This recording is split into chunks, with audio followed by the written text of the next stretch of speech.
News Tamil கழுகு. ரைமிங்ல score பண்ற அண்ணன் டைமிங்ல கோட்டை விட்டுருக்காரு.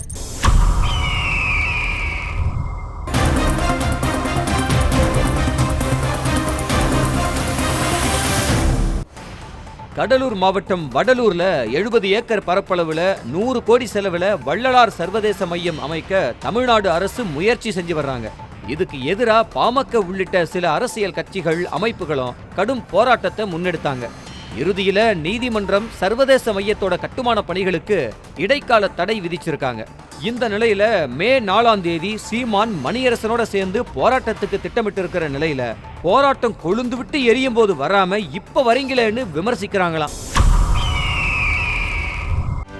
செய்திகளை உடனுக்குடனும் துல்லியமாகவும் தெரிந்து கொள்ள சப்ஸ்கிரைப் பண்ணுங்க.